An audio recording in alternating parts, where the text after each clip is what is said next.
Have you ever been in a situation where you felt visceral fear for sharing your spiritual beliefs, interests, or gifts with others? That might be your witch wound talking.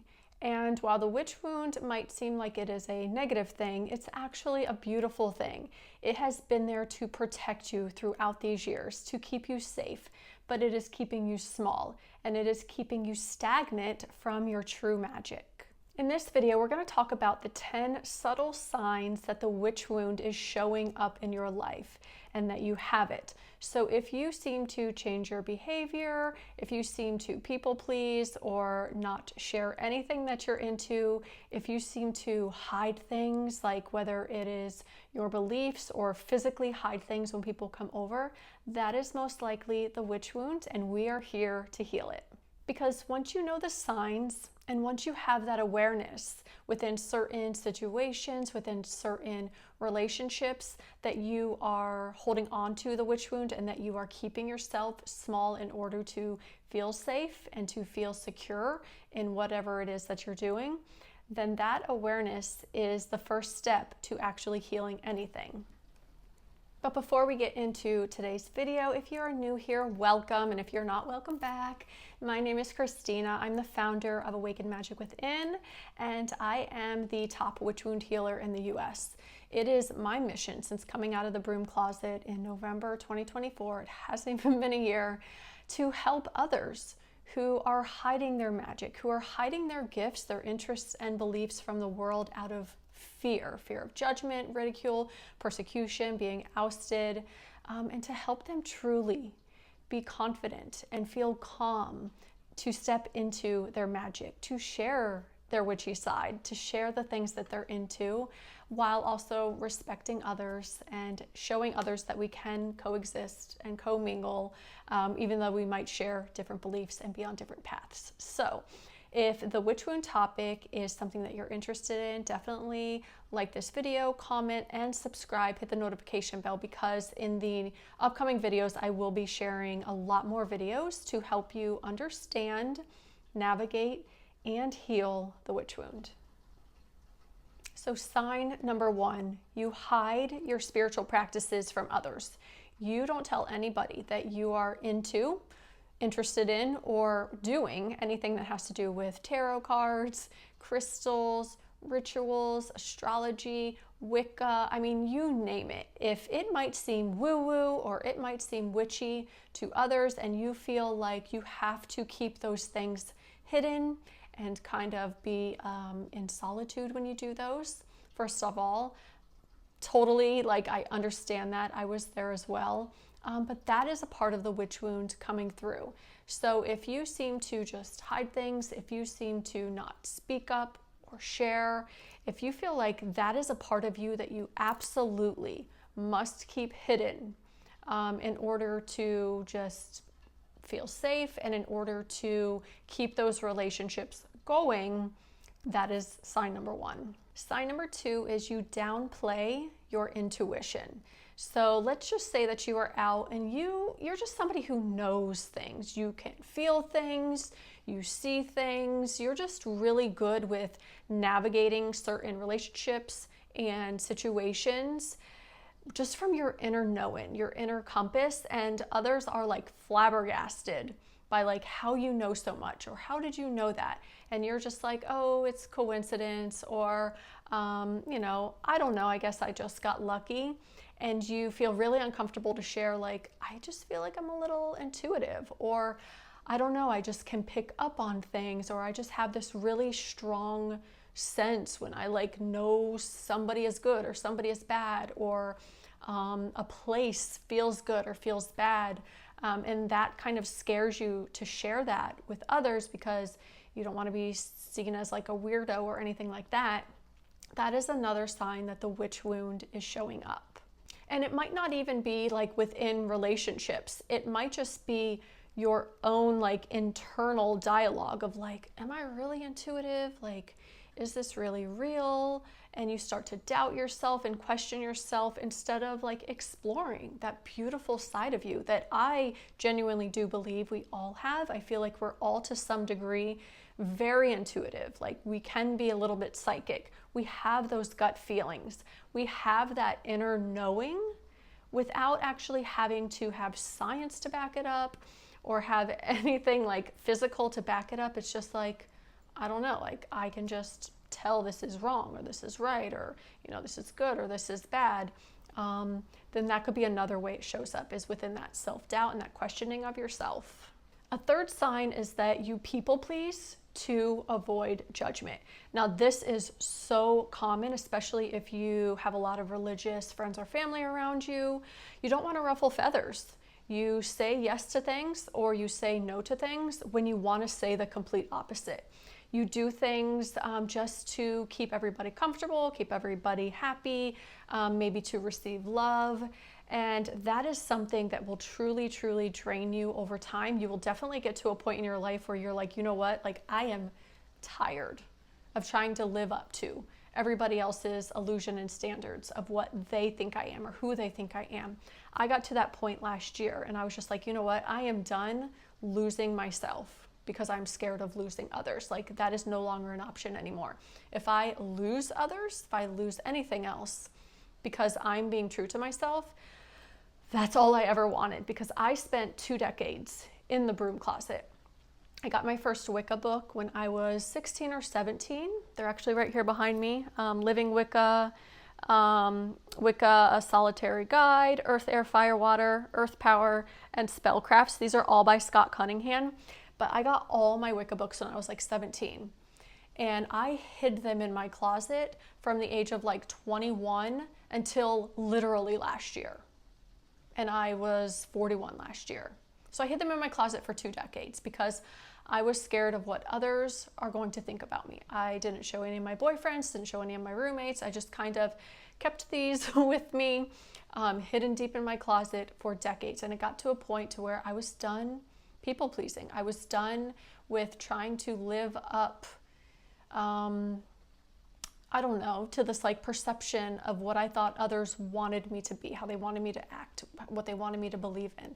And I'm telling you, you will get to that point eventually if you're not already there. So if you are somebody who people pleases, just to keep everybody happy, you don't share your spiritual gifts, your interests, or your beliefs with anybody, that is another huge sign that you have the witch wound. Number 4 is you feel anxious about being visible. So being visible either online or being visible even in your own life. So, you know, you don't want to wear any crystal jewelry or any of those little witchy shirts or anything like that, because it literally gives you anxiety and you're worried about what others might think. It keeps you from posting things online that you're into or that you're doing. So maybe you visited like a witchy spiritual event in your area, or maybe you went to a full moon circle ritual in your area, or maybe like you just did something or you shopped somewhere and you want to share that with people, but you stop yourself from doing it because being visible means potentially being persecuted, which is something that we carry in our DNA. It's within the witch wound. So if you are like, I can't post that, I can't do that, I can't share that, and you're keeping yourself invisible, that is definitely another sign that you're carrying the witch wound. Sign number 5 is that you separate your life into safe versus secret. So you have this safe version of yourself, like things with your coworkers that you don't share, things with certain people that you don't share, and that you keep that part hidden from you because you are scared of being like found out, right? And then you have your safe side, or your, you know, the other side of you where you feel like you can share certain things with certain friends. So you're kind of like living a double life where in some situations and in some places and with some people, you can be who you are and feel so comfortable. And then you're also living in a place of hiding out of fear of persecution. It's like you're living in 2 different worlds. In one world, you're being totally authentic, but in the other world, you are stifling yourself. That is another sign of the witch wound. Sign number 6 is that you carry shame around the word witch or magic or even spiritual.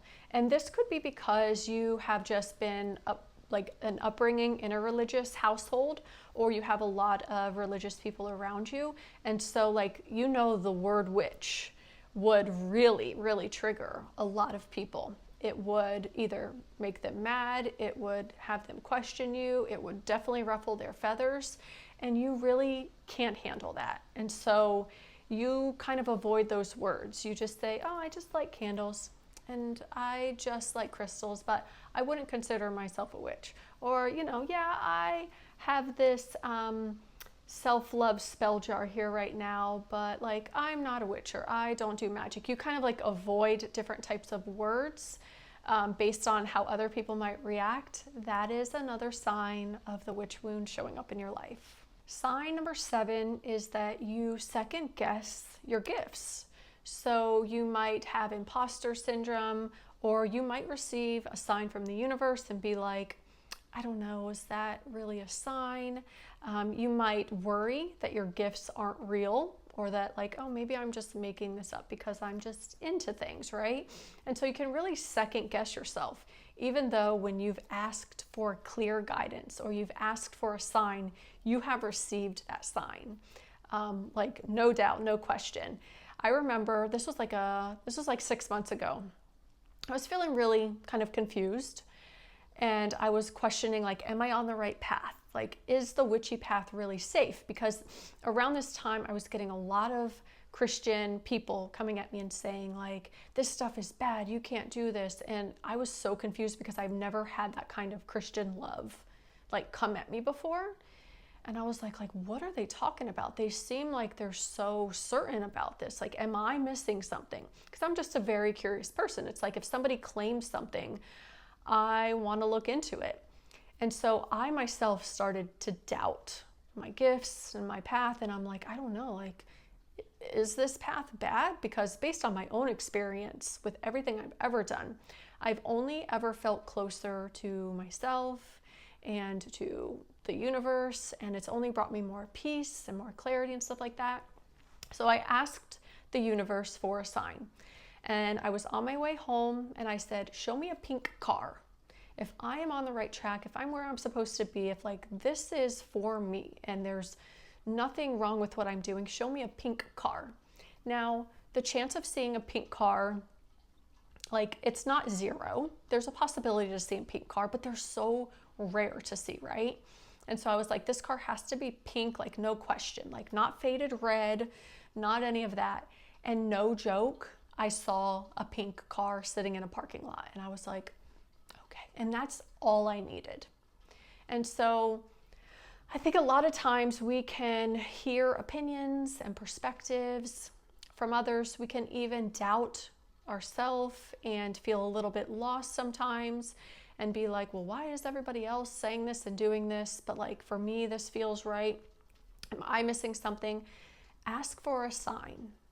We all have that gift of communication from source, and it communicates with us through symbols, through numbers, through other people even. So ask for a sign, see what comes up, and that is one of the best ways to really tap into our gift of intuition and connection with the universe.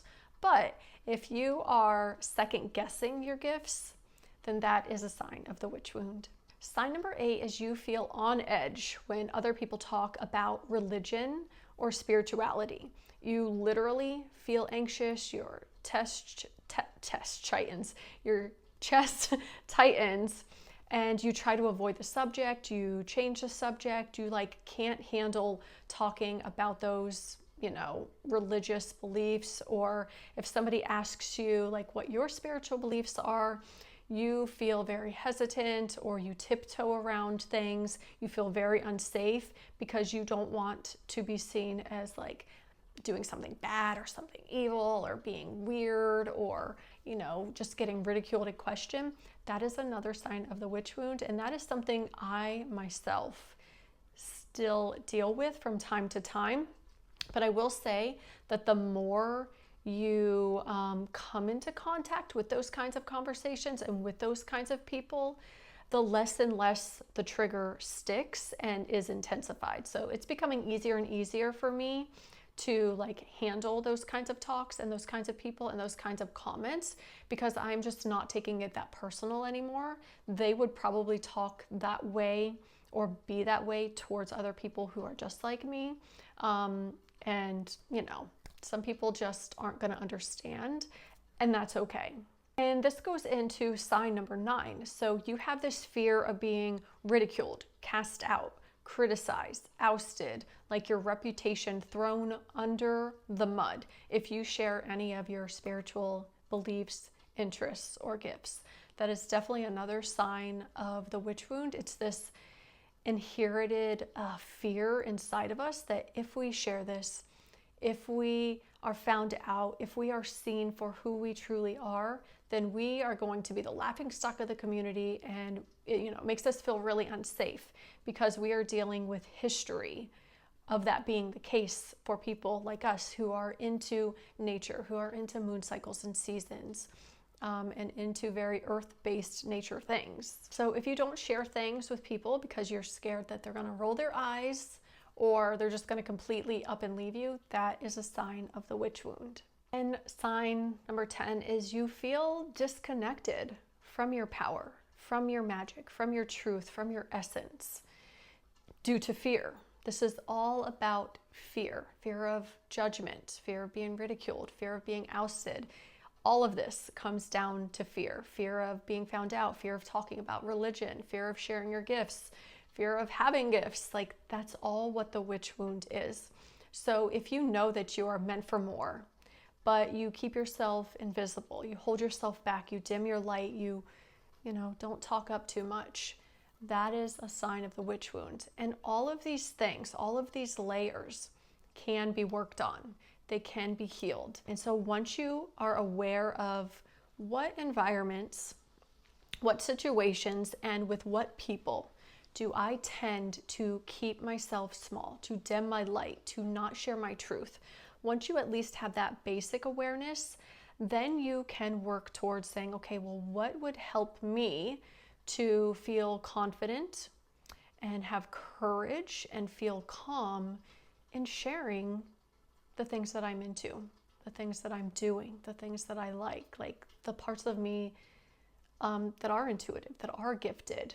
And so level 1 is just awareness, and it's understanding all of these 10 signs.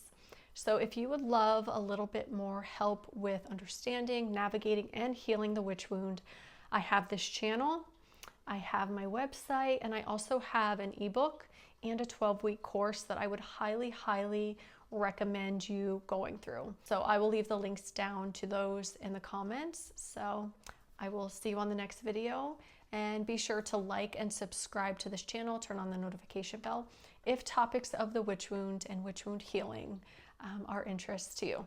I will see you on next week's video.